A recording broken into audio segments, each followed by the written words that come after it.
ആശ്വാസം നേടാം. ഹൃത്തിനുള്ളിൽ ജീവൻ നൽകും വചനം, തിരുവചനം. യേശുവിൽ ഏറ്റവും പ്രിയപ്പെട്ട എൻ്റെ സഹോദരി സഹോദരന്മാരെ, ഇന്ന് നമ്മൾ ചിന്തിക്കുന്ന വിഷയം വസ്ത്രം മറന്ന് ഉറങ്ങിപ്പോയ നോഹ എന്നതിനെ പറ്റിയാണ്. ഉൽപ്പത്തി പുസ്തകം 9-ാം അധ്യായം 21-ാമത്തെ തിരുവചനം. വീഞ്ഞു കുടിച്ച് ഉന്മത്തനായ നോഹ വസ്ത്രം മറന്ന് ഉറങ്ങി, നഗ്നനായി കിടന്നുറങ്ങി. പ്രിയപ്പെട്ടവരെ, വസ്ത്രം എന്നത് വിശുദ്ധിയെ കാണിക്കും. ഒരു മനുഷ്യൻ്റെ പ്രത്യേകത എന്ന് പറയുന്നത് അവൻ ദൈവത്തിൻ്റെ മകനാണ്, മകളാണ് എന്നുള്ളതാണ്. പട്ടിയും പൂച്ചയും ആനയും കുതിരയും ഒക്കെ ദൈവത്തിൻ്റെ സൃഷ്ടികളാണെങ്കിലും അവരാരും മക്കളല്ല. മാലാഖമാർ പോലും മക്കളല്ല. പക്ഷെ മനുഷ്യൻ്റെ പ്രത്യേകത ദൈവത്തിൻ്റെ മകനാണ്, മകളാണ് എന്നുള്ളതാണ്. അങ്ങനെ ദൈവത്തിൻ്റെ മകനും മകളുമായ നമുക്ക് ദൈവം തരുന്ന മനോഹരമായ, ഞാൻ പറയും ഏറ്റവും വിലയേറിയ സമ്മാനമാണ് ദൈവം തൻ്റെ പരിശുദ്ധി നമുക്ക് തരുന്നത്, അല്ലെങ്കിൽ തൻ്റെ പരിശുദ്ധിയിൽ നമ്മെ പങ്കാളികളാക്കി മാറ്റുന്നത്. വസ്ത്രം എന്നതുകൊണ്ട് ബൈബിളിൽ പലപ്പോഴും ഉദ്ദേശിക്കുന്നത് വിശുദ്ധിയുടെ വസ്ത്രം തന്നെയാണ്. 1 പത്രോസ് 1-ാം അധ്യായത്തിൻ്റെ 15-ാമത്തെ വാക്യം പറയുന്നു, നിങ്ങളെ വിളിച്ചവൻ പരിശുദ്ധനായിരിക്കുന്നത് പോലെ എല്ലാ പ്രവൃത്തികളിലും നിങ്ങളും പരിശുദ്ധനായിരിക്കും. വസ്ത്രം കളയരുത്. ദൈവം തന്ന പരിശുദ്ധിയുടെ വസ്ത്രം ഊരിപ്പോകാൻ അനുവദിക്കരുതെന്നാണ് ദൈവത്തിൻ്റെ വചനം നമ്മളെ വ്യക്തമായിട്ട് ഓർമ്മിപ്പിക്കുന്നത്. വെളിപാട് പുസ്തകം 7-ാം അധ്യായത്തിൻ്റെ 13-ാമത്തെ വചനത്തിൽ യോഹന്നാൻ സ്വർഗീയ ദർശനങ്ങളുടെ ഇടയിൽ ഒരു കാഴ്ച കാണുകയാണ്. ഒരു വലിയ ജനക്കൂട്ടം കടന്നു വരുന്നു. സകലരും വെള്ള വസ്ത്രം ധരിച്ചിരിക്കുകയാണ്. അപ്പോൾ സ്വർഗത്തിലുള്ള ഏതോ ഒരു വ്യക്തി ഒരു മാലാഖയോട് ചോദിക്കുകയാണ്, പ്രഭോ, വെള്ള വസ്ത്രം ധരിച്ച ഇവർ ആരാണ്? ഇവരാരാണ് ഈ വെള്ള വസ്ത്രം ധരിച്ചു വരുന്നത്? ഇത്ര മനോഹരമായ വസ്ത്രം ധരിച്ചു വരുന്ന ഇവർ ആരാണ്? അതിന് സ്വർഗം കൊടുക്കുന്ന മറുപടി ഇതാണ്, കുഞ്ഞാടിൻ്റെ രക്തത്തിൽ തങ്ങളുടെ അങ്കികൾ കഴുകി വെളുപ്പിച്ചവരാണിവർ, വലിയ ഞെരുക്കത്തിൽ നിന്ന് വരുന്നവരാണിവർ. പ്രിയപ്പെട്ടവരെ, 2 വചനവും ശ്രദ്ധിക്കണം. ഒന്ന്, വലിയ ഞെരുക്കത്തിൽ നിന്ന് വരുന്നവർ. ഞെരുക്കമെന്ന് ഉദ്ദേശിക്കുന്നത് പ്രധാനമായിട്ടും പാപത്തിൻ്റെയും പ്രലോഭനത്തിൻ്റെയും പൈശാചിക ആക്രമണങ്ങളുടെയും ജഡമോഹങ്ങളുടെയും ശക്തമായ എതിർപ്പിനെ മറികടന്ന് എല്ലാ ഭാഗത്തു നിന്നും സാത്താനും ജഡവും ലോകവും പാപവും ഇവരെ പാപത്തിന് പ്രേരിപ്പിക്കുന്നതിൻ്റെ ഞെരുക്കം, ആ വലിയ ബുദ്ധിമുട്ട് അനുഭവിച്ചിട്ടും ആ ഞെരുക്കത്തിൻ്റെ ഇടയിൽ കൂടി യേശു ക്രിസ്തുവിനെ വേദനിപ്പിക്കാതെ ജീവിക്കാൻ തീരുമാനമെടുത്തവർ, ഇടയ്ക്കു വീണുപോയവർ, വീണുപോയപ്പോൾ ഓട്ടം നിർത്തിക്കളയാതിരുന്നവർ, വീണുപോയപ്പോൾ ഇനി എന്നെക്കൊണ്ടിത് പറ്റില്ല എന്ന് പറഞ്ഞ് വിട്ടുകളയാതിരുന്നവർ, പകരം യേശുവിൻ്റെ കുരിശിൻ്റെ ചുവട്ടിൽ വന്ന്, കുഞ്ഞാടേ, നിന്റെ രക്തം കൊണ്ട് എന്നെ കഴുകണമേ, ഞാൻ ശ്രമിച്ചു കർത്താവേ, പക്ഷേ ഞാൻ പരാജയപ്പെട്ടു, ഞാൻ ഒരുപാട് ട്രൈ ചെയ്തു, ഞാൻ എൻ്റെ മാക്സിമം ശ്രമിച്ചു, പക്ഷേ ഞാൻ തോറ്റുപോയി കർത്താവേ, ഞാൻ പാപത്തിൽ വീണുപോയി, എന്നെ കഴുകണമേ എന്ന് പറഞ്ഞവർ. അതാണ് വലിയ ഞെരുക്കത്തിൽ നിന്ന് വന്നവർ, കുഞ്ഞാടിൻ്റെ രക്തത്തിൽ തങ്ങളുടെ അങ്കികൾ കഴുകി വെളുപ്പിച്ചവർ. ഇവിടെ ദൈവത്താൽ തിരഞ്ഞെടുക്കപ്പെട്ട ഒരു വ്യക്തിയായിരുന്നു നോഹ. എന്നിട്ടും നോഹയ്ക്കൊരു ബലഹീനതയുണ്ടായിരുന്നു, മദ്യപാനം. മദ്യപാനത്തിൻ്റെ അടിമയായിപ്പോയ നോഹ ഒടുവിൽ വിശുദ്ധിയുടെ വസ്ത്രം കളഞ്ഞു കുളിച്ച് തൻ്റെ മകനായ ഹാമിൻ്റെ മുമ്പിൽ അവൻ്റെ നഗ്നതയെ തുറന്നു കാണിക്കുകയാണ്. യേശുവിൽ ഏറ്റവും പ്രിയപ്പെട്ട സഹോദരി സഹോദരന്മാരെ, ഇവിടെ നമ്മൾ കാണേണ്ട ഒരു കാര്യം ഇതാണ്. നോഹ നഗ്നനായി കിടക്കുമ്പോൾ മകൻ നോഹയുടെ നഗ്നത കാണുകയാണ്. അപ്പൻ്റെ കുറവ്, അപ്പൻ്റെ നഗ്നത മകൻ കാണുവാൻ ഇടയായിത്തീരുകയാണ്. ഇതിന് കാരണക്കാരൻ അപ്പൻ്റെ മദ്യപാനമാണ്. മദ്യത്തിന് അടിമയായിപ്പോയ അപ്പൻ്റെ വസ്ത്രം മാറിപ്പോയതിനാൽ അപ്പൻ്റെ നഗ്നത മകൻ കാണേണ്ടതായിട്ട് വരുന്നു. പ്രിയപ്പെട്ടവരെ, ഇതിന്ന് പല കുടുംബങ്ങളിലും സംഭവിച്ചുകൊണ്ടിരിക്കുകയാണ്. അപ്പൻ പാപത്തിൻ്റെ അടിമയായി കഴിയുമ്പോൾ മക്കൾ അപ്പൻ്റെ കുറവും നഗ്നതയും കാണേണ്ടതായിട്ട് വരുന്നു. എൻ്റെ അപ്പൻ ഇത്രയേ ഉള്ളൂ, എൻ്റെ അപ്പൻ ഇത്രക്കാരനാണ് എന്ന് മക്കൾക്ക് മനസ്സിലാകുന്നു. മക്കൾ അപ്പൻ്റെ നഗ്നത തിരിച്ചറിയുന്നു, കുറവ് തിരിച്ചറിയുന്നു. പല മക്കളുടെയും മനസ്സ് ഇടിഞ്ഞു പോകുന്നു. അതുകൊണ്ട് ദൈവം നമ്മളെ ഓർമ്മിപ്പിക്കുകയാണ്. ജ്ഞാനത്തിൻ്റെ പുസ്തകം 6-ാം അധ്യായം 10-ാമത്തെ തിരുവചനം, വിശുദ്ധമായവ വിശുദ്ധിയോടെ ചെയ്യുന്നവർ വിശുദ്ധരായിത്തീരും. ദൈവത്തിൻ്റെ വചനമാണ്. വിശുദ്ധമായവ വിശുദ്ധിയോടെ ചെയ്യുന്നവർ വിശുദ്ധരായിത്തീരും. നിങ്ങൾ എർമൈൻ ജന്തുക്കൾ എന്ന് പറയുന്ന ഒരു ജന്തുക്കളെക്കുറിച്ച് കേട്ടിട്ടുണ്ടോ? കേട്ട് കാണാൻ സാധ്യത വളരെ കുറവാണ്. എർമൈൻ ജന്തുക്കൾ എന്നാണ് പറയുന്നത്. ഈ ജന്തുക്കളുടെ പ്രത്യേകത, ലോകത്തിന്ന് ജീവിച്ചിരിക്കുന്ന ജന്തുക്കളിൽ വെച്ച് ഏറ്റവും വെണ്മയേറിയ രോമം ഉള്ള ജന്തുക്കളാണ് എർമൈൻ ജന്തുക്കൾ.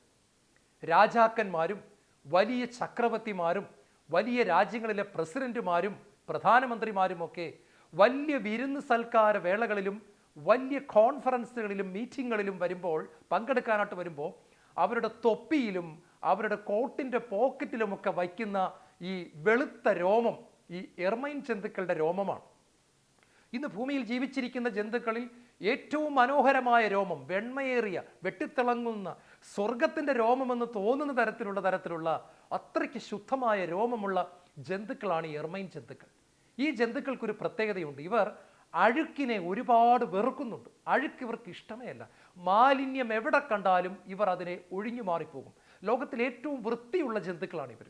വൃത്തി എന്ന് പറഞ്ഞാൽ അതാണ് വൃത്തി. അതുപോലെയാണ് ഈ ജന്തുക്കൾ ജീവിക്കുന്നത്. അപ്പോൾ ഇതിനെ വേട്ടയാടി പിടിക്കുന്നതിനും ഇവരുടെ ഈ വൃത്തിയോടുള്ള സ്നേഹത്തെ തന്നെയാണ് വേട്ടക്കാർ ഉപയോഗിക്കുന്നത്. കുഞ്ഞു കുഞ്ഞു മാളങ്ങളിൽ മുയലുകൾ താമസിക്കുന്നത് പോലെയാണ് എർമൈൻ ജന്തുക്കൾ താമസിക്കുന്നത്. അപ്പോൾ അത് ആഹാരത്തിന് വേണ്ടി മാളം വിട്ട് പുറത്തിറങ്ങി കാട്ടിലേക്ക് പോകുന്ന സമയത്ത് വേട്ടക്കാർ വേട്ടപ്പട്ടിയുമായിട്ട് വരും. ഇത് വളരെ വേഗത്തിലാണ് ഓടുന്നത്. ഇവരെന്ത് ചെയ്യുമെന്നറിയാമോ? ഇതിൻ്റെ മാളത്തിൻ്റെ പുറത്ത് മുഴുവൻ വൃത്തികെട്ട സാധനങ്ങൾ കൊണ്ടുവന്നിടും. ചാണകം, അഴുക്കുകൾ, അല്ലെങ്കിൽ മലമൂത്ര വിസർജനങ്ങൾ, ഇങ്ങനത്തെ വൃത്തികെട്ട സാധനങ്ങൾ അവിടെ എല്ലാം കൊണ്ടുവന്ന് വേസ്റ്റുകൾ ഇതെല്ലാം കൊണ്ട് തട്ടിയിടും. എന്നിട്ട് ഇവർ പട്ടി അഴിച്ചുവിടും. വേട്ടപ്പട്ടി അഴിച്ചുവിടുമ്പോൾ വേട്ടപ്പട്ടി ഈ എർമൈൻ ജന്തുക്കളെ ഓടിക്കും. അപ്പോൾ എർമൈൻ ജന്തുക്കൾ വളരെ വേഗത്തിൽ, വേട്ടപ്പട്ടിയേക്കാളും വേഗത്തിൽ ഓടി എങ്ങനെയെങ്കിലും അതിൻ്റെ മാളത്തിൽ വന്ന് അകത്ത് കയറി രക്ഷപ്പെടുമെന്ന് അതിനറിയാം. അതങ്ങനെ ഓടി ഓടി ഓടി ഓടി ഓടി ഓടി അതിൻ്റെ താമസ സ്ഥലത്ത്, വാസസ്ഥലത്തെത്തും. മാളത്തിലോട്ട് കയറാനായിട്ട് ചെല്ലുമ്പോൾ അവിടെ മുഴുവൻ അഴുക്ക് നിറഞ്ഞു കിടക്കുകയാണ്. ഈ ജന്തുക്കൾക്കൊരു പ്രത്യേകതയുണ്ട്. ഇത് അഴുക്കെന്ന് പറഞ്ഞാൽ ഇതിന് ഇഷ്ടമല്ല. ഇതിൻ്റെ രോമം അതുപോലെ അത് സൂക്ഷിക്കുന്നത്, അതിൻ്റെ ജീവിതവും. അപ്പോൾ ഈ പാവൻ ജന്തുക്കൾ ഒരു തീരുമാനമെടുക്കുകയാണ്.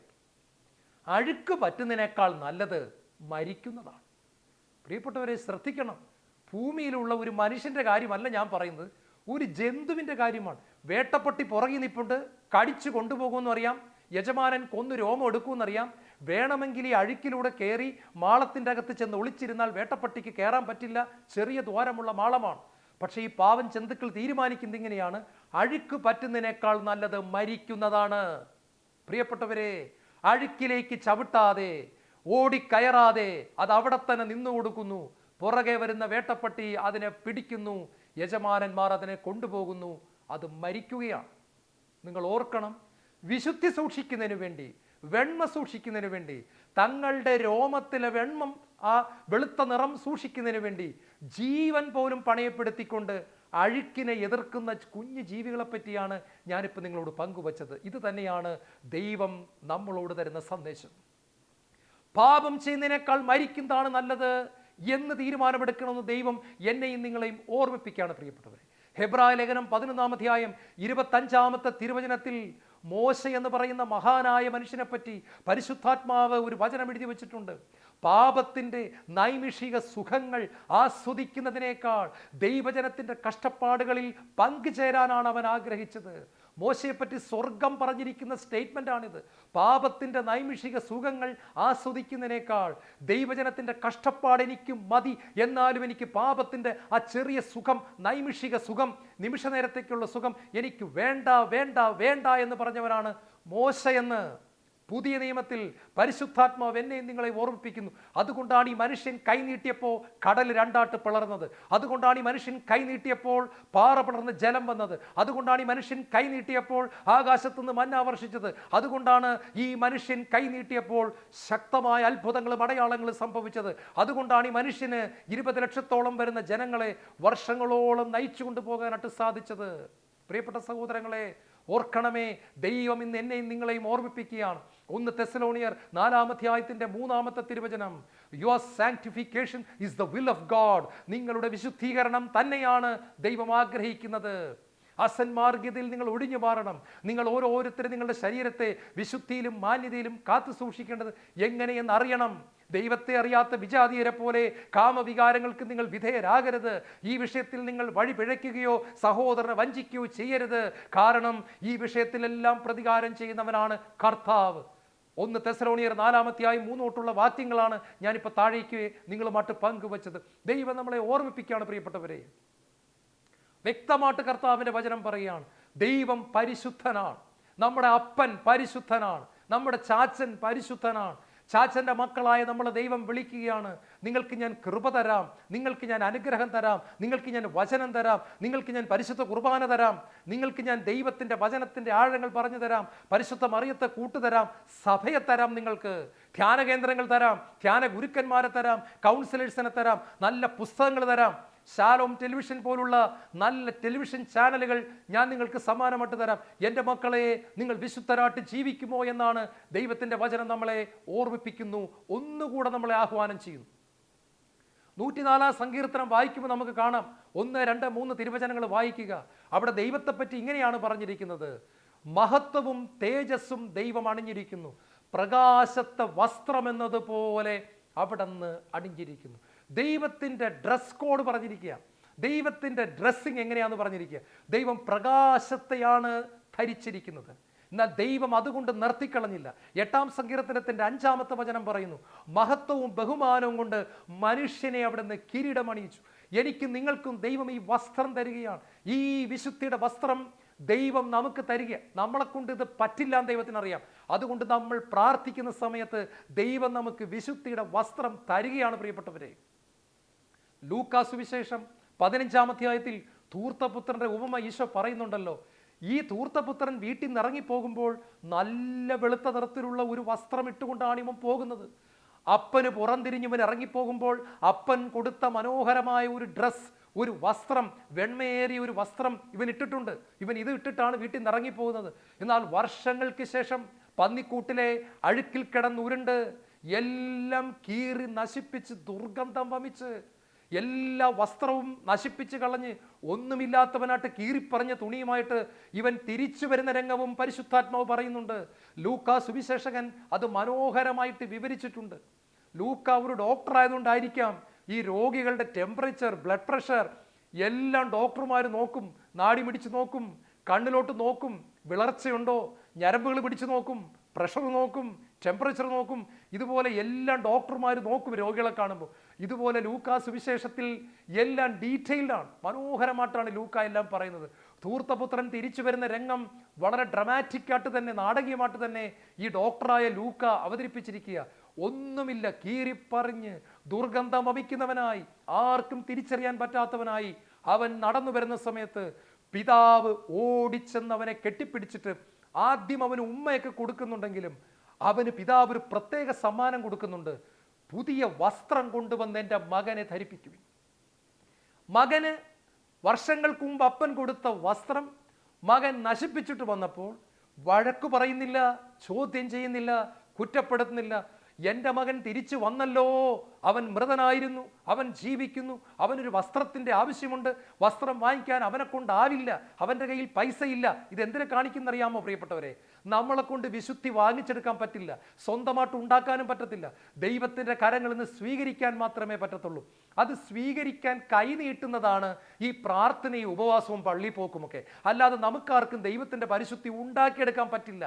ഉണ്ടാക്കിയെടുക്കാമെന്ന് ബൈബിൾ പഠിപ്പിക്കുന്നില്ല. അത് മെഡിറ്റേഷൻ ടെക്നിക്കുകളാണ്, അതൊക്കെ മൈൻഡിൻ്റെ ടെക്നിക്ക് കൊണ്ട് അഡ്ജസ്റ്റ്മെൻറ്റുകളാണ്. ഹൃദയം മാറാതെ പുറത്തെ പെരുമാറ്റം മാറ്റുന്ന ടെക്നിക്കുകളാണ്. അതൊന്നുമല്ല യേശു പഠിപ്പിച്ചത്. യേശു പഠിപ്പിച്ചത് ഹൃദയത്തിൽ യേശുവിൻ്റെ ആത്മാവ് എന്ന് നിറഞ്ഞിട്ട് ഉള്ളിൻ്റെ ഉള്ളിൽ ദൈവകൃപ നിറഞ്ഞ് നമ്മൾ പോലും അറിയാതെ ദൈവത്തിൻ്റെ സ്വഭാവം നമ്മിൽ രൂപാന്തരപ്പെട്ടത് പുറത്തേക്ക് ഒഴുകുന്നൊരവസ്ഥ ബൈബിൾ പഠിപ്പിക്കുന്നു പ്രിയപ്പെട്ടവരെ. നമുക്കത് കിട്ടും. നാം അപ്പനോട് ചോദിക്കണം, അപ്പാ എനിക്കിത് ഉണ്ടാക്കാൻ പറ്റുന്നില്ല, അപ്പാ എനിക്കിത് വേണം പിതാവേ, യേശുവേ എനിക്കിത് വേണമെന്ന് പറയുമ്പോൾ പരിശുദ്ധാത്മാവിലൂടെ ദൈവത്തിൻ്റെ കൃപ മഴ പെയ്യുന്നത് പോലെ നമ്മിലേക്ക് ഒഴുകി വരും. നമ്മൾ പോലും അറിയാതെ വിശുദ്ധിയുടെ വസ്ത്രം നമുക്ക് ദൈവം ഉണ്ടാക്കി തരികയാണ്. യോഹന്നാൻ്റെ സുവിശേഷം 19-ാമത്തെ അധ്യായം നമ്മൾ വായിച്ച് നമ്മൾ മുന്നോട്ട് പോകുമ്പോൾ കാണാം, യേശു കുരിശിൽ കിടക്കുന്ന സമയത്ത് യേശുവിൻ്റെ വസ്ത്രങ്ങൾക്ക് വേണ്ടി പട്ടാളക്കാർ കുറിയിടുകയാണ്. അവിടെ മനോഹരമായ ഒരു വചനം നമ്മൾ അധികം ശ്രദ്ധിക്കാത്തത് കുറിച്ച് വെച്ചിട്ടുണ്ട്. യേശുവിൻ്റെ വസ്ത്രം മുകൾ മുതൽ താഴെ വരെ തുന്നൽ കൂടാതെ നെയ്ത് ഉണ്ടാക്കിയതായിരുന്നു. താഴെ തൊട്ട് മുകൾ വരെ എന്നല്ല, മുകൾ മുതൽ താഴെ വരെ അത് തുന്നൽ കൂടാതെ നെയ്ത് ഉണ്ടാക്കിയതായിരുന്നു. പ്രിയപ്പെട്ടവരെ, യേശു ക്രിസ്തുവിൻ്റെ ജീവിതത്തെയാണ് ഇത് കാണിക്കുന്നത്. അതിൽ ഒരിക്കൽ പോലും ഒരു തുന്നൽ ഇടേണ്ടതായിട്ട് വന്നിട്ടില്ല, ഒരു കീറൽ ഉണ്ടായിട്ടില്ല, അതിലൊരു കളങ്കം ഉണ്ടായിട്ടില്ല. അത് പരിശുദ്ധി മാത്രം നിറഞ്ഞ ഒരു വസ്ത്രമാണ്. ഈ വസ്ത്രം കുരിശിൽ കിടക്കുന്ന യേശുവിൻ്റെ ശരീരത്തിൽ നിന്ന് ദൈവീക പദ്ധതിയാണെന്ന് തന്നെ ഞാൻ വിശ്വസിക്കുന്നു. പട്ടാളക്കാർ അത് ഉരിഞ്ഞെടുക്കുകയാണ്. ഉരിഞ്ഞെടുത്തിട്ട് അത് കീറാനായിട്ട് സമ്മതിക്കുന്നില്ല, അത് നറുക്കിട്ട് ഒരാൾക്ക് കൊടുക്കുകയാണ്. ആ വസ്ത്രം കീറാൻ പറ്റില്ല, അത് ഒരു പട്ടാളക്കാരന് കിട്ടുകയാണ്. പ്രിയപ്പെട്ടവരെ, ഇത് എനിക്കും നിങ്ങൾക്കും ഈ വസ്ത്രം യേശു തരുന്നതിൻ്റെ അടയാളമാണ്. മുകൾ മുതൽ താഴെ വരെ തുന്നലില്ലാത്ത ജീവിതം യേശുവിനുണ്ടായിരുന്നു. ആ ജീവിതം യേശു എനിക്കും നിങ്ങൾക്കും സൗജന്യമായിട്ട് തരികയാണ്. ഒരു യോഗ്യതയുമില്ലായിരുന്ന ഒരു പട്ടാളക്കാരന് കുരിശിൻ്റെ താഴെ വെച്ച് ഈ വസ്ത്രം കിട്ടിയതുപോലെ ഒരു യോഗ്യതയുമില്ലാത്ത എനിക്ക് നിങ്ങൾക്കും ഈ മനോഹരമായ വസ്ത്രം യേശു ക്രിസ്തു സമ്മാനമായിട്ട് തരികയാണ്. ഇതാണ് വിശുദ്ധി എന്ന് പറയുന്നത്. നാം ദൈവത്തോട് ചോദിക്കുമ്പോൾ ദൈവം നമുക്ക് തരുന്ന ഒന്നാണ് വിശുദ്ധി. കേരള കത്തോലിക്ക സഭയുടെ ഒരുപാട് ഡിവോഴ്സുകൾ, ഒരുപാട് വിവാഹമോചനങ്ങൾ നടക്കുന്നുണ്ട്. നിങ്ങൾക്കറിയാം, കുറച്ച് നാൾ മുമ്പ് കോടതിയിൽ വന്ന ഒരു കേസ് ഇതാണ്. പുതിയതായിട്ട് കല്യാണം കഴിച്ച ഉന്നത വിദ്യാഭ്യാസമുള്ള ഭാര്യയും ഭർത്താവും, അവർക്ക് പൊരുത്തപ്പെട്ട് പോകാൻ പറ്റുന്നില്ല. ഇതിൻ്റെ കാരണം എന്താണെന്നറിയാമോ? രണ്ടുപേരും കത്തോലിക്ക കുടുംബത്തിൽ ജനിച്ചു വളർന്നു, രണ്ടുപേർക്ക് ഉന്നത വിദ്യാഭ്യാസം കിട്ടി, രണ്ടുപേരും നല്ല ശമ്പളം പറ്റുന്നു, പക്ഷേ ഒരുമിച്ച് പോകാൻ പറ്റുന്നില്ല. എന്താ കാര്യമെന്നറിയാമോ? നിങ്ങൾ ഞെട്ടിപ്പോകും. ഭാര്യ രാവിലെ പേസ്റ്റ് എടുത്ത് പല്ല് തേക്കുമ്പോൾ ഭാര്യ പേസ്റ്റ് അമർത്തി അല്ലെങ്കിൽ ഞെക്കുന്നത് ഈ ടൂത്ത് പേസ്റ്റിൻ്റെ പാക്കറ്റിൻ്റെ അല്ലെങ്കിൽ ട്യൂബിൻ്റെ മുകളിൽ നിന്നാണ്. സാധാരണ നമുക്കറിയാം, നമ്മളിങ്ങനെ താഴെ നിന്നാണ് ഇതിങ്ങനെ അമർത്തി അമർത്തി മുകളിലേക്ക് നമ്മൾ കൊണ്ടുവരുന്നത്. അവസാനം ആ പേസ്റ്റ് തീരുമ്പോൾ നമ്മൾ ഇതെടുത്ത് കളയും. ഈ ഭാര്യ വലിയ വിദ്യാഭ്യാസമുള്ളവൾ, അവളുടെ ജീവിതത്തിലെ ഒരു വൈകല്യം, അവൾ ഈ പേസ്റ്റ് ഏറ്റവും മുകളിൽ നിന്നാണ് ഞെക്കുന്നത്. അവൾക്കതേ പറ്റത്തുള്ളൂ. ഇപ്പോൾ ഭർത്താവ് രണ്ടാമത് പല്ല് തേക്കാൻ വരുമ്പോൾ ഈ പുതിയ പേസ്റ്റ് ആയിരിക്കാം, അത് മുകളിലാണ് ഞെക്കി വെച്ചിരിക്കുന്നത്. ഇയാൾക്കിത് കാണുമ്പോൾ ഒട്ടും ഇഷ്ടമില്ല. ഇയാൾ ഭാര്യയോട് ഒരു 5-6 തവണ പറഞ്ഞു, എടി നീ ഇതിൻ്റെ താഴെ നിന്ന് വേണം ഞെക്കാൻ കേട്ടോ, ഇത് മുകളിൽ നിന്ന് ഇങ്ങനെ ഞെക്കത്തില്ല ആരും, താഴെ നിനക്ക് ഞെക്കിക്കൂടെ? ഭാര്യയെ കൊണ്ടത് പറ്റുന്നില്ല. പ്രിയപ്പെട്ടവരെ, നാളുകൾ മുന്നോട്ട് പോയി. ഓരോ ദിവസവും ഈ പേസ്റ്റ് കാണുമ്പോൾ ഭർത്താവിന് അസ്വസ്ഥതയാണ്. ഒടുവിൽ ഇയാൾക്ക് ഭാര്യയെ സ്നേഹിക്കാൻ പറ്റാതാവുന്നു. ഇയാൾ കത്തോലിക്ക സഭയുടെ കുടുംബ കോടതിയിൽ എനിക്ക് ഡിവോഴ്സ് വേണമെന്നും പറഞ്ഞ്, വിവാഹമോചനം വേണമെന്നും പറഞ്ഞ് ഈ മനുഷ്യൻ കേസുമായിട്ട് എത്തിയിരിക്കുക. ഭാര്യയ്ക്ക് ഭർത്താവിന് ഭാര്യയെ അംഗീകരിക്കാൻ പറ്റുന്നില്ല. നിങ്ങൾ ചിലപ്പോൾ ഇത് വിശ്വസിക്കത്തില്ലെന്ന് എനിക്കറിയാം, പക്ഷേ ഇത് നടന്ന സംഭവമാണ്. പ്രിയപ്പെട്ടവരെ, കോടതി ഇതുവരെ അതിന് യെസ് പറഞ്ഞിട്ടില്ല, സഭ അത് പിടിച്ചു നിർത്തിയിരിക്കുക. പക്ഷേ രണ്ടുപേരും രണ്ട് വീട്ടിലാണ്. നിങ്ങളൊന്ന് ആലോചിച്ച് നോക്കുക. രണ്ടുപേർക്കും നല്ല വിദ്യാഭ്യാസം കിട്ടി, രണ്ടുപേരും നന്നായിട്ട് പഠിച്ചു, രണ്ടുപേരും കത്തോലിക്ക കുടുംബത്തിൽ ജനിച്ചു വന്നു. പക്ഷെ ഞാൻ പറയാം, ആത്മീയ ജീവിതത്തിൻ്റെ അടിസ്ഥാനം പോലും ഇടാതെയാണ് ഇവരെ രണ്ടുപേരും ഇവരുടെ മാതാപിതാക്കൾ വളർത്തിക്കൊണ്ടുവന്നത്. മാതാപിതാക്കളാണ് ഇതിന് ഉത്തരവാദി, ഞാൻ പറയും, തീർച്ചയാണ്. കാരണം ഇവിടെ പറ്റിയിരിക്കുന്നത് പഠിത്തം മാത്രം കൊടുത്ത് കുത്തിക്കയറ്റി പഠിത്തം മാത്രം അങ്ങോട്ട് ഞെക്കി ഞെരുക്കി ഈ പിള്ളേരെ ശരിക്കും ബൊമ്മകളാക്കി മാറ്റിക്കളഞ്ഞു. ഒന്നിനും കൊള്ളാത്തവരാക്കി നമ്മൾ മാറ്റി. തല മാത്രം വീർത്തു വന്നു, ഹൃദയം വികസിക്കാൻ അനുവദിച്ചില്ല. ഒരു കുഞ്ഞു ഹൃദയം, ഒരു ഗോതമ്പിൻ്റെ അത്രയും വലിപ്പമുള്ള ഒരു ഹൃദയവും തേങ്ങാട് അത്രയും വലിപ്പമുള്ള ഒരു തലയുമായിട്ട് ഇവർ ജീവിക്കുകയാണ്. ഹൃദയത്തിൽ അല്പം പോലും വികാസം വന്നിട്ടില്ല, പരിശുദ്ധാത്മ സ്നേഹം അനുഭവിച്ചറിഞ്ഞിട്ടില്ല, ധ്യാനങ്ങൾക്ക് പറഞ്ഞു വിട്ടിട്ടില്ല. അന്നേരം കൂടെ പഠിച്ചോ, എല്ലാവരും ധ്യാനത്തിന് മുമ്പ് കൂടെ പഠിച്ചോ, നിനക്ക് 10 മാർക്കും കൂടെ കിട്ടുമെന്ന് പറഞ്ഞു കൊടുത്തു. അങ്ങനെ പഠിപ്പിച്ചു. ഇപ്പം 2 വീട്ടുകാരും കരഞ്ഞുകൊണ്ടിരിക്കുക. പ്രിയപ്പെട്ടവരെ, സത്യത്തിൽ ഞാനിത് കേട്ടപ്പോൾ എൻ്റെ മനസ്സിൽ ഒന്ന് എന്താണെന്നറിയാമോ? ഇത് വളരെ സിമ്പിളായിട്ട് പരിഹരിക്കാവുന്നൊരു കാര്യമേ ഉള്ളൂ. ഒരല്പം പരിശുദ്ധാത്മ നിറവിൻ്റെ ആവശ്യം പോലും ഉണ്ടെന്ന് ഞാൻ പറയുന്നില്ല, എങ്കിൽ വളരെ സിമ്പിളാണ്. കാരണം രണ്ടാമത് പല്ല് തേക്കാൻ വരുന്ന ഭർത്താവിന് ഒരല്പം എളിമയുണ്ടെങ്കിൽ അയാൾ താഴെ നിന്ന് അങ്ങോട്ട് ഞെക്കി വെച്ചാൽ പോരെ, പ്രശ്നം തീർന്നില്ലേ? ഇത് വന്ന് വീണ്ടും ഈ ട്യൂബ് അടയും. ഈ പ്രശ്നം നിസ്സാരമായിട്ട് അയാൾക്ക് എളിമപ്പെട്ട് സമ്മതിക്കാവുന്ന കാര്യമുള്ളൂ. പക്ഷെ അയാൾ വിട്ടുകൊടുക്കാനായിട്ട് തയ്യാറാകുന്നില്ല. ദൈവം നമ്മളെ നോക്കി ചോദിക്കുകയാണ്, നമ്മൾ എങ്ങോട്ടാണ് പോകുന്നത്? നമ്മൾ എല്ലാ കാര്യത്തിലും അഭിമാനിക്കുന്നു, ഞാൻ ഇന്ന കുടുംബത്തിലെ ആളാണ്, ഞാൻ ഇന്ന സഭയിലെ ആളാണ്, ഞങ്ങൾക്ക് ഇന്ന പാരമ്പര്യമുണ്ട്, ഇതെല്ലാം പറയുന്നു. അതോടൊപ്പം ഒരു സൈഡ് അടിത്തറ ഇളകുന്നു, തകർന്ന് തരിപ്പണമാകുന്നു, കുടുംബ വഴക്കുകൾ പെരുകുന്നു, ആർക്കും ആരെ സ്നേഹിക്കാൻ പറ്റുന്നില്ല, അംഗീകരിക്കാൻ പറ്റുന്നില്ല. നിങ്ങളുടെ വിശുദ്ധീകരണമാണ് ദൈവം ആഗ്രഹിക്കുന്നത്. നോഹ വിശുദ്ധിയുടെ വസ്ത്രം മറന്ന് ഉറങ്ങിക്കളഞ്ഞു. ഇന്നത്തെ കാലത്ത് വിശുദ്ധിയെക്കുറിച്ച് പ്രസംഗിക്കാൻ പോലും പറ്റുന്നില്ല. ചില ക്രിസ്ത്യൻ രാജ്യങ്ങളെന്നറിയപ്പെടുന്ന രാജ്യങ്ങളിൽ പാപമെന്ന് പ്രസംഗിച്ചാൽ എന്നെ പോലീസ് അറസ്റ്റ് ചെയ്തുകൊണ്ട് പോകും. അവിടം വരെ കാര്യങ്ങൾ എത്തിയിരിക്കുകയാണ്. ഒരു സുവിശേഷ പ്രസംഗകൻ പാപത്തെക്കുറിച്ച് പ്രസംഗിച്ചാൽ അവിടെ അദ്ദേഹത്തിന് പ്രവേശനമില്ല. യൂറോപ്പിലെ ഒരു രാജ്യത്ത് ബഹുമാനപ്പെട്ട മാത്യു നായ്ക്കമ്പറമ്പിൽ അച്ഛൻ വ്യഭിചാരം പാപമാണെന്ന് പ്രസംഗിച്ചതിന് ആ സ്ഥലത്ത് അദ്ദേഹത്തിന് 6 വർഷക്കാലം കയറാൻ പറ്റിയില്ല.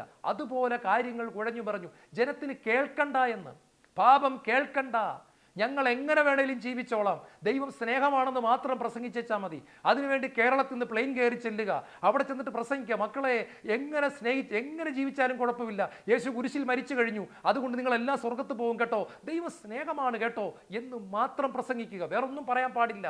പ്രിയപ്പെട്ടവരെ, കർത്താവ് നമ്മളെ ഇന്ന് ഓർമ്മിപ്പിക്കുന്ന ഒരു സത്യമുണ്ട്. സ്വർഗം പരിശുദ്ധമാണ്. വിശുദ്ധി കൂടാതെ ദൈവത്തെ പ്രസാദിപ്പിക്കുക സാധ്യമല്ല. ഗലാത്യ ലേഖനം 5-ാം അധ്യായം എന്ന് പറയുന്നത് ജഡത്തിൻ്റെ വ്യാപാരങ്ങളും ആത്മാവിൻ്റെ സ്വഭാവങ്ങളും ക്ലിയറായിട്ട് എക്സ്പ്ലെയിൻ ചെയ്യുന്ന, വിവരിച്ചു തരുന്ന ഒരു ഭാഗമാണ്. പൗലോസ്ലീഹ മനോഹരമായിട്ടാണ് ഇത് പഠിപ്പിക്കുന്നത്. ജഡത്തിൻ്റെ വ്യാപാരങ്ങൾ എല്ലാവർക്കും അറിയാം. ഗലാത്യ ലേഖനം 5-ാം അധ്യായം 16 മുതൽ വാക്യങ്ങൾ. ജഡത്തിൻ്റെ വ്യാപാരങ്ങൾ ഇവയാണ്: വ്യഭിചാരം, അശുദ്ധി, ദുർവൃത്തി, വിഗ്രഹാരാധന, ആഭിചാരം, ശത്രുത, കലഹം, അസൂയ, കോപം, വിഗ്രഹാരാധന, ഭിന്നത, മാത്സര്യം, മന്ത്രവാദം, മധുരോത്സവം, മദ്യപാനം, ഇവയും ഈദൃശ്യമായ മറ്റു പ്രവൃത്തികളുമാണ്. ഇത്തരം പ്രവൃത്തികളിൽ ഏർപ്പെടുന്നവർ ദൈവരാജ്യം അവകാശപ്പെടുത്തുകയില്ല. ഏത് പള്ളിയിൽ പോകുന്നവരായാലും ശരി, ഏത് ഹല്ലേലൂയ പറയാൻ കൈപൊക്കുന്നവരായാലും ശരി, ഈ പാപങ്ങൾ പാപമേ അല്ല എന്ന് പറഞ്ഞ് ജീവിക്കുന്നവർ, പ്രിയപ്പെട്ടവരെ, പാപത്തിലേക്ക് വീണു പോകുന്നതും പാപത്തിൽ തുടരുന്നതും തമ്മിൽ വ്യത്യാസമുണ്ട് കേട്ടോ. പാപത്തിൽ വീണുപോയാൽ ദൈവം നമ്മളെ കെട്ടിപ്പിടിച്ച് പൊക്കിയെടുക്കും. തെറ്റിപ്പോയെന്ന് പറഞ്ഞാൽ ദൈവം നമ്മളെ ഒരിക്കലും തള്ളിക്കളയത്തില്ല. പക്ഷേ ഇതിനെയൊക്കെ ന്യായീകരിച്ച് നമ്മൾ ജീവിക്കുമ്പോൾ ദൈവം പറയുന്നത് എനിക്ക് രക്ഷയില്ല. ഇത്തരം പ്രവൃത്തികളിൽ ഏർപ്പെടുന്നവർ ദൈവരാജ്യം അവകാശപ്പെടുത്തുകയില്ല എന്ന് മുമ്പ് ഞാൻ നിങ്ങൾക്ക് നൽകിയ താക്കീത് വീണ്ടും ആവർത്തിക്കുന്നു. പൗലോസ് എല്ലാ ലേഖനങ്ങളിലും ഇത് താക്കീത് ആവർത്തിക്കുന്നുണ്ട്. ഇന്ന് നമുക്കിത് കേൾക്കണ്ട, പക്ഷെ ദൈവത്തിന് നമ്മളോട് സംസാരിച്ചേ പറ്റൂ. നമ്മുടെ ജീവിതം എത്രമാത്രം പടുകുഴിയിൽ പോയാലും അതിനെ കർത്താവിൻ്റെ മുമ്പിലേക്ക് കൊണ്ടുവന്ന് നഷ്ടപ്പെട്ടു പോയ വസ്ത്രം തിരിച്ചെടുക്കാൻ ദൈവം നമ്മളെ ഓർമ്മിപ്പിക്കുകയാണ്. പ്രിയപ്പെട്ടവരെ, ഗലാത്യ ലേഖനം 5-ാം അധ്യായത്തിൻ്റെ 22-ാമത്തെ വാക്യത്തിൽ ഈ വസ്ത്രത്തിൻ്റെ പ്രത്യേകതകൾ പറഞ്ഞിരിക്കുന്നു. വിശുദ്ധിയുടെ വസ്ത്രം എങ്ങനെ ഇരിക്കുമെന്നറിയാമോ? സ്നേഹം, ആനന്ദം, സമാധാനം, ക്ഷമ, ദയ, നന്മ, വിശ്വസ്തത, ആത്മസംയമനം, ഇങ്ങനത്തെ 9 നൂലുകൾ കൊണ്ടാണ് ദൈവ സ്വഭാവം എന്ന വസ്ത്രം ദൈവം ഉണ്ടാക്കിയിരിക്കുന്നത്. ഈ 9 നൂലുകൾ അങ്ങോട്ടും ഇങ്ങോട്ടും ഇഴചേർത്താണ് ദൈവം നമുക്ക് വിശുദ്ധിയുടെ വസ്ത്രം തരുന്നത്. ദൈവത്തിൻ്റെ വിശുദ്ധിയുടെ വസ്ത്രത്തിൽ 9 തരത്തിലുള്ള നൂലുകൾ ഉണ്ട്. ഇത് കർത്താവ് നമുക്ക് തരുന്നതാണ്. പരിശുദ്ധാത്മാവിൻ്റെ ഫലങ്ങളാണ്. പ്രിയപ്പെട്ടവരെ, ഈ വസ്ത്രം ധരിച്ചുകൊണ്ട് വേണം നമ്മൾ നിൽക്കാൻ. ബൈബിളിൽ സക്കറിയ പ്രവാചകന്റെ പുസ്തകം എന്ന് പറഞ്ഞൊരു പുസ്തകമുണ്ട്. നിങ്ങൾ കേട്ടിട്ടുണ്ടോ? സക്കറിയ പ്രവാചകന്റെ പുസ്തകം, അത് 3-ാം അധ്യായം തുറന്നു വായിക്കുക. അവിടെ നമ്മൾ കാണുന്നു, പ്രധാന പുരോഹിതനായ ജോഷുവ ദൈവദൂതന്റെ മുമ്പിൽ മലിന വസ്ത്രം ധരിച്ച് നിൽക്കുന്നു. എനിക്ക് അത്ഭുതപ്പെട്ടു പോയി. നമ്മൾ ആരായാലും പാപിയാണെന്നാണ് പറയുന്നത്. ഫ്രാൻസിസ് മാർപ്പാപ്പ പറയുന്നുണ്ട്, ഞാൻ പാപികളിൽ ഒന്നാമനാണ്. ഇതുപോലെ പ്രധാന പുരോഹിതനായ ജോഷുവ മുഷിഞ്ഞ വസ്ത്രം, മലിന വസ്ത്രം ധരിച്ച്, അഴുക്ക് വസ്ത്രം ധരിച്ച് ദൈവദൂതന്റെ മുൻപിൽ നിൽക്കുമ്പോൾ സാത്താൻ വന്നവനെ കുറ്റം പറയുന്നുണ്ട്. ഈ സമയത്ത് പ്രധാന ദൂതൻ അടുത്ത് നിൽക്കുന്ന കൊച്ചു മാലാഖയോട് പറയാണ്, ജോഷുവ എന്ന പ്രധാന പുരോഹിതന്റെ അഴുക്ക് നിറഞ്ഞ ഉടുപ്പ് ഉരിഞ്ഞു മാറ്റുക, എന്നിട്ട് അവനെ വെണ്മയേറിയ ഒരു വസ്ത്രം ധരിപ്പിക്കുക. ഹല്ലേലൂയ. യേശുവിൽ ഏറ്റവും പ്രിയപ്പെട്ടവരെ, ഇവിടെ ജോഷുവ ഒന്നും ചെയ്യുന്നില്ല. ജോഷുവ മലിന വസ്ത്രവുമായി നിൽക്കുമ്പോൾ ദൈവം തന്നെ അത് ഉരിഞ്ഞെടുത്ത് മാറ്റി, ദൈവം തന്നെ സ്വർഗത്തുണ്ടാക്കിയ ഒരു വിശിഷ്ട വസ്ത്രം, മനോഹരമായ ഒരു വസ്ത്രം, പ്രകാശം നിറഞ്ഞ ഒരു വസ്ത്രം പ്രധാന പുരോഹിതനായ ജോഷുവയെ അണിയിക്കുന്നു. ദൈവം സൗജന്യമായിട്ട് ഈ വസ്ത്രം തരികയാണ്. സാത്താന് കുറ്റം പറയാൻ പറ്റാത്ത വിധത്തിൽ അവൻ്റെ ഓർമ്മയിലുള്ള സകല പാപങ്ങളെയും നമ്മൾ ഇന്ന് മാറ്റിക്കൊണ്ട് ദൈവം നമുക്ക് പരിശുദ്ധിയുടെ വസ്ത്രം തരുന്നു. ഇതൊക്കെ മനസ്സിലാക്കണം. പ്രാർത്ഥന എന്ന് പറയുന്നത് ചുമ്മാ അതും ഇതൊക്കെ പറഞ്ഞിട്ട് എഴുന്നേറ്റ് പോകാനുള്ളതല്ല. ദൈവത്തോട് പറയണം, ദൈവമേ, നിന്റെ വിശുദ്ധി എനിക്ക് ദാനമായിട്ട് തരിക, ആ വസ്ത്രം എന്നെ ഉടുപ്പിക്കുക. എനിക്ക് പറ്റുന്നില്ല പിതാവേ, എനിക്ക് പാപ സ്വഭാവം മാത്രമേ ഉള്ളൂ. പിതാവേ, നിന്റെ സ്വഭാവം എനിക്ക് തരിക, ദാനമായിട്ട് തരിക. നീ എന്നെ അതിൽ പങ്കാളിയാക്കുക, നിന്റെ കൂടെ നടക്കാൻ എന്നെ പഠിപ്പിക്കുക. കൃപയില്ലാതെ എനിക്കൊന്നും ചെയ്യാൻ സാധ്യമല്ല. നിന്റെ കൃപ എനിക്ക് തരിക. കണ്ണുകൾ അടയ്ക്കാൻ പ്രാർത്ഥിക്കാം. കർത്താവേ, ദൈവം തിരഞ്ഞെടുത്ത മനുഷ്യനായിട്ടും നോഹ വസ്ത്രം ഉരിഞ്ഞുപോയി. അവൻ്റെ വിശുദ്ധിയുടെ വസ്ത്രം നഷ്ടപ്പെട്ടു. മദ്യപാനം അവനെ തകർത്ത് കളഞ്ഞു. അവൻ നഗ്നനാട്ട് കിടന്നത് മകൻ കണ്ടു. ഞാൻ എൻ്റെ കുടുംബത്തിൽ പലപ്പോഴും മക്കളുടെ മുമ്പിൽ എൻ്റെ പാപ സ്വഭാവം തുറന്നു കാണിക്കേണ്ടി വന്നിട്ടുണ്ട്. എൻ്റെ അഭിമാനത്തിന് കോട്ടം തട്ടും തരത്തിൽ എൻ്റെ വസ്ത്രം, എൻ്റെ വിശുദ്ധിയുടെ വസ്ത്രം നഷ്ടപ്പെട്ടു പോയി. കർത്താവേ, മാപ്പ് ചോദിക്കും.